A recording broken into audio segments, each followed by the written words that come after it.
ਜਿਹੜਾ first particle ਹੈ ਹੁਣ ਮੀਨ ਤੇ ਆ ਗਿਆ, ਸੈਕੰਡ ਐਕਸਟ੍ਰੀਮ ਤੇ ਚਲਾ ਗਿਆ, थर्ड ने वाइब्रेट करना शुरू करना,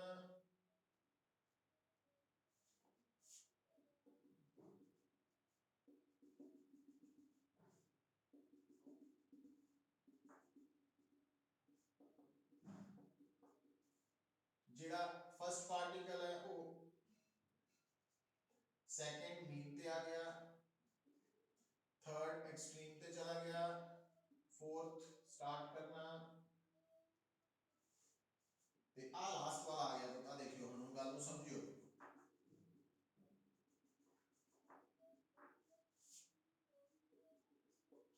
फर्स्ट पार्टिकल जेड़ा वो मीन ते पहुंच जाना, सेकंड पार्टिकल नीचे आ गया ना एक्सट्रीम ते, सॉरी इन्हें ऊपर आ जाना और इन्हें स्टार्ट होना।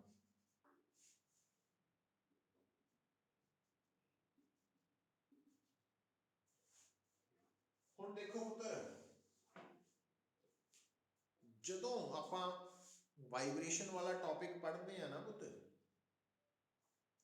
ਤਾਂ ਜਦੋਂ ਵੀ ਕੋਈ ਪਾਰਟੀਕਲ ਵਾਈਬ੍ਰੇਟ ਕਰਦਾ ਤਾਂ ਅਗਰ ਮੰਨ ਲਓ ਉਹਨੇ ਮੀਨ ਪੋਜੀਸ਼ਨ ਤੋਂ ਵਾਈਬ੍ਰੇਸ਼ਨ ਸਟਾਰਟ ਕੀਤੀ ਹੈ ਤੇ ਉਹ ਐਕਸਟ੍ਰੀਮ ਤੇ ਪਹੁੰਚ ਗਿਆ, ਫਿਰ ਵਾਪਸ ਮੀਨ ਤੇ ਆਇਆ, ਫਿਰ ਨੈਗੇਟਿਵ ਐਕਸਟ੍ਰੀਮ ਤੇ ਗਿਆ, ਫਿਰ ਵਾਪਸ ਆਇਆ, ਤਾਂ ਆਪਾਂ ਉਸ ਪਾਰਟੀਕਲ ਦੀ ਜਿਹੜੀ ਸਟੇਟ ਹੈ ਕਿ ਕੋਈ ਵੀ ਵਾਈਬ੍ਰੇਟਿੰਗ ਪਾਰਟੀਕਲ ਕਿਸ ਵਕਤ ਕਿੱਥੇ ਹੈ ਤੇ ਉਸ ਤੋਂ ਬਾਅਦ ਕਿੱਧਰ ਨੂੰ ਜਾਏਗਾ, ਉਹਦੇ ਲਈ ਅਸੀਂ ਉਹਦੇ ਨਾਲ ਇੱਕ ਟਰਮ ਜੋੜਦੇ ਹਾਂ ਜਿਹਨੂੰ ਅਸੀਂ ਕਹਿੰਦੇ ਸੀ ਉੱਥੇ ਫੇਜ਼, PHASE, ਫੇਜ਼।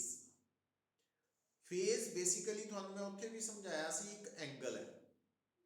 ਤਾਂ ਜਦੋਂ ਤੁਹਾਡੇ ਸਾਹਮਣੇ ਇੱਕ ਪਾਰਟੀਕਲ ਵਾਈਬ੍ਰੇਟ ਕਰ ਰਿਹਾ ਹੋਏ ਤਾਂ ਜਦੋਂ ਉਹਨੇ ਮੀਨ ਪੋਜੀਸ਼ਨ ਤੋਂ ਐਕਸਟ੍ਰੀਮ ਵੱਲ ਜਾਣਾ ਵਾ ਤਾਂ ਆਪਾਂ ਉਹਦਾ ਫੇਜ਼ ਮੰਨ ਲੈਂਦੇ ਆ, ਉਹਦਾ ਫੇਜ਼ ਮੰਨ ਲੈਂਦੇ ਆ ਪੁੱਤਰ ਆਪਾਂ 0 डिग्री, क्योंकि इस पार्टिकल ने मीन तो एक्सट्रीम वाल जाना वा तो एदा फेज भी 0 डिग्री है, एदा भी 0 डिग्री है, एदा भी 0 डिग्री है, एदा भी 0 डिग्री। अच्छा, जेड़ा पार्टिकल मीन तो एक्सट्रीम पहुंच गया वा जितना कि आ वाला, सो आ पार्टिकल पहला मीन ते सी हुण एक्सट्रीम ते पहुंच गया, एदा फेज हो जाता बेटा 90 डिग्री।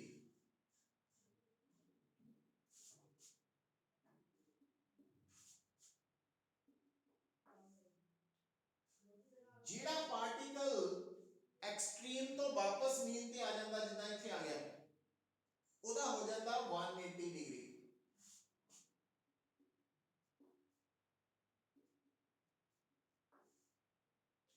जेड़ा पार्टिकल फिर नेगेटिव एक्सट्रीम तो दोबारा है ना आ वाला सॉरी ए मीन तो नेगेटिव एक्सट्रीम पहुंच जाता, ओदा हो जाता 270 डिग्री। और जेड़ा दोबारा फिर मीन ते आ गया एक रेवोल्यूशन तो बाद, एक वाइब्रेशन तो बाद, ओदा फेज हो जाता 360 डिग्री, 360 डिग्री। अच्छा, हुण इथों इंटरेस्टिंग गल देखो पुत्र कि आ साडी सीगी डायरेक्शन ऑफ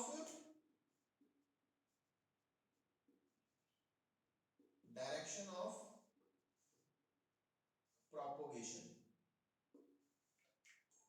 तो तुसी की नोट किया कि जो मीडियम के अंदर डायरेक्शन ऑफ प्रोपोगेशन है, मतलब जिस डायरेक्शन दे विच वेव अगे वध रही है, तो पार्टिकल्स वाइब्रेट कर रहे हैं, जिदा आ भी वाइब्रेट कर रहा, आ भी कर रहा, आ भी सारे वाइब्रेट हो रहे, पर सारे पार्टिकल्स का फेज सेम नहीं है। एदा फेज 360 डिग्री है और एदा फेज 0 डिग्री है। मतलब कहना भी जदों आ वाले पार्टिकल ने वाइब्रेशन शुरू की है तो आ वाला पार्टिकल एक वाइब्रेशन कंप्लीट कर चुका वा उन्नी देर च। तो ਇਹਦਾ मतलब इत्थों इंफॉर्मेशन ਜਿਹੜੀ ਤੁਹਾਨੂੰ पता होनी चाहिए है कि along the direction of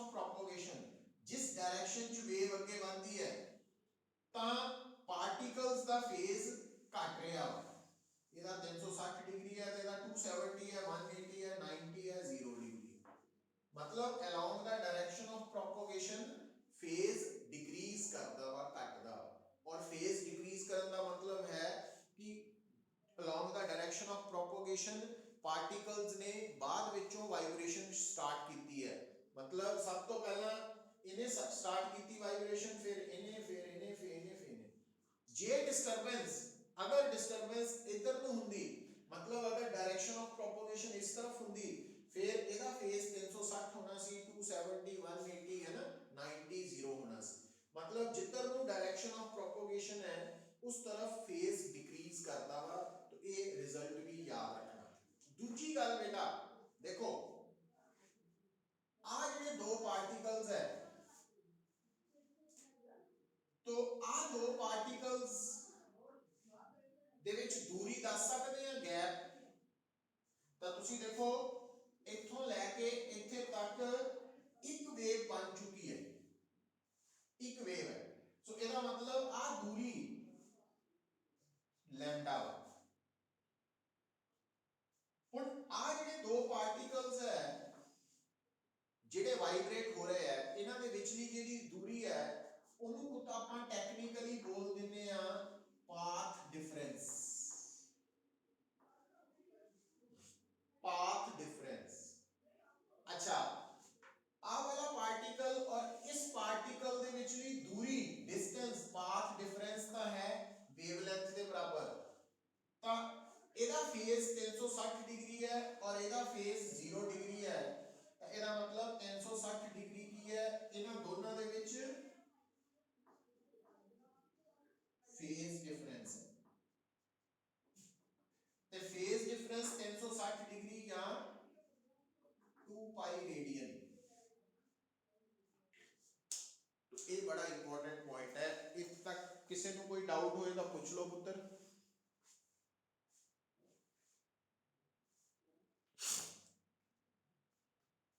बोलो।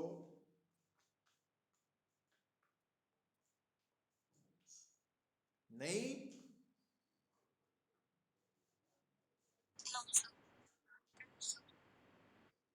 मतलब इस डिस्कशन तो बाद एक थानू पता होना चाहिए कि जिस डायरेक्शन च वेव ट्रैवल करती है, प्रोपोगेट करती है, तो उस डायरेक्शन च फेज डिक्रीज करता वा, है ना, क्योंकि डिस्टरबेंस बाद चो पहुंचनी है।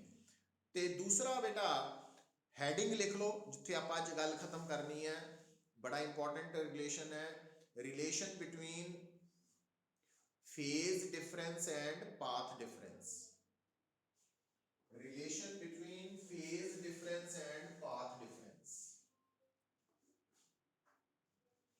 relation between phase difference and path difference।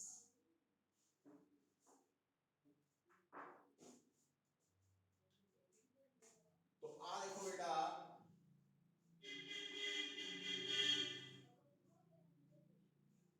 आ अगर ਤੁਹਾਡੇ सामने एक वेव है,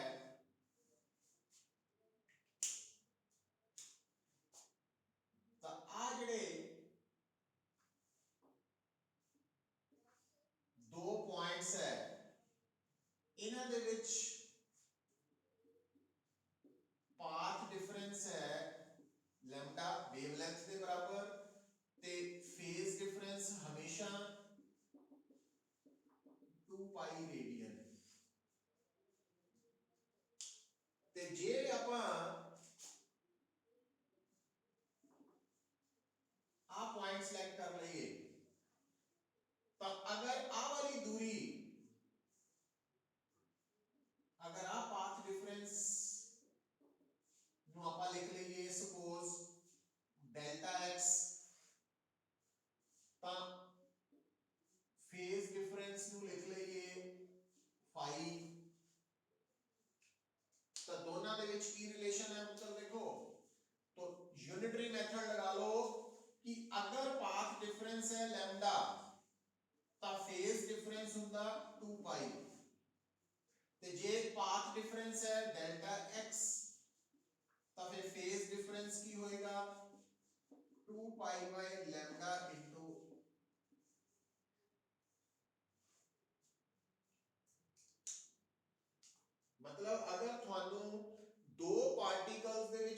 ਪਾਥ ਡਿਫਰੈਂਸ ਪਤਾ ਤਾਂ ਤੁਸੀਂ ਇਸ ਫਾਰਮੂਲਾ ਤੋਂ ਫੇਜ਼ ਡਿਫਰੈਂਸ ਕੱਢ ਸਕਦੇ ਆ, ਅਗਰ ਫੇਜ਼ ਡਿਫਰੈਂਸ ਪਤਾ ਤਾਂ ਪਾਥ ਡਿਫਰੈਂਸ ਕੱਢ ਸਕਦੇ।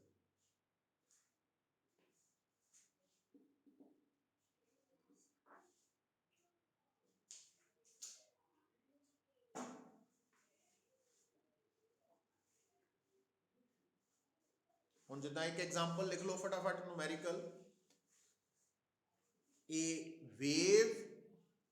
a wave of wavelength 2 meter is propagating, a wave of wavelength 2 meter is propagating through a medium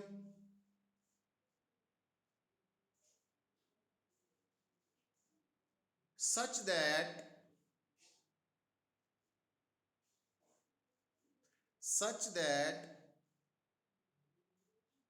phase difference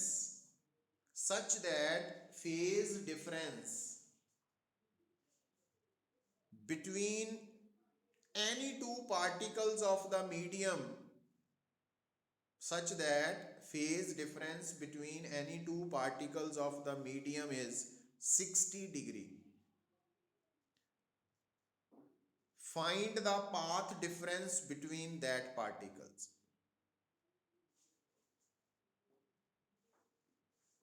तो ਹੁਣ ਤੁਹਾਨੂੰ याद आना चाहिए आ वाला फार्मूला। तो थानू वेवलेंथ दी हुई है 2 मीटर और थानू फेज डिफरेंस दिता होया 60 डिग्री, पर फेज नू तुसी हमेशा रेडियन च कन्वर्ट करना π/3 रेडियन ते तुसी डेल्टा x निकालना वा। मतलब आ फार्मूला च फाई दी वैल्यू नू पुट करते वक्त हमेशा डिग्री दी जगह रेडियन यूज करना ते ਤੁਹਾਡਾ पाथ डिफरेंस आ जाए। कर लूंगे सॉल्व पुत्र?